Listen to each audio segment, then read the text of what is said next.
You know how, when you read a book, you want to step inside its world? That is exactly how I felt when I read Hamnet by Maggie O'Farrell. And ever since then, I couldn't stop thinking about Shakespeare, about Stratford upon Avon, and the history filled in this tiny English town. So naturally, we decided to go. We took a train from London, which was about 2 hours through the dreamiest English countryside.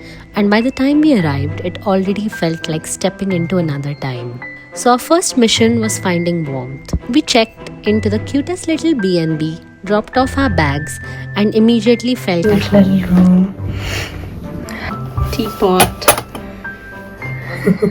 It's a very vintagey company. Yeah.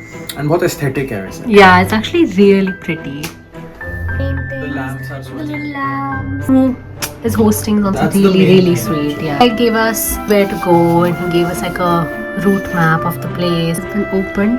Are you hungry? Oh. Yeah. I think this is the first time I've eaten Biscoff as a biscuit.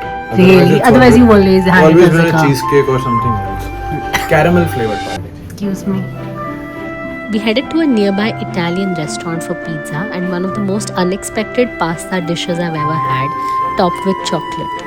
Fully recharged, we spent the evening wandering around town, soaking everything in slowly, before ending the night with some cozy pub food.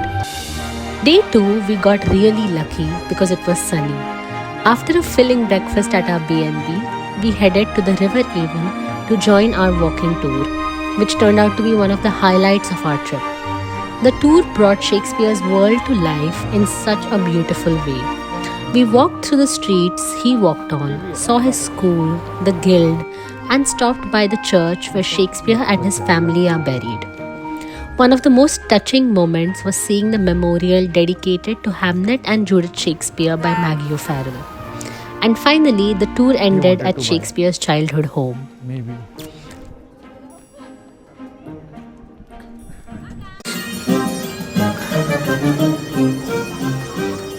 Afterwards, we slowed things down and explored on our own. We grabbed coffee and pastries, wandered in the town, which is our favorite thing to do. We revisited the church to see Shakespeare's resting place and the famous inscription on his grave. Then we headed to the Royal Shakespeare Company Theatre. The RSC has a stunning viewpoint overlooking the river and town, and it also has exhibitions of costumes, props, and behind the scenes of theatre shows.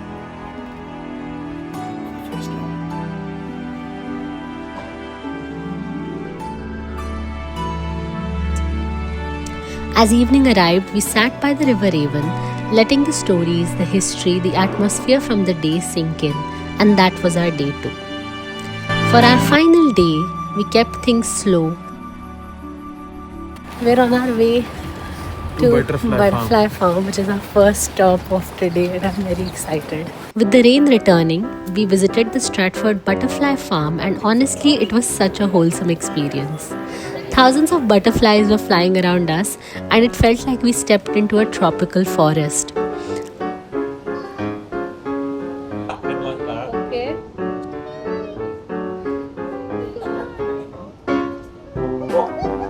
No, let it go, let it go.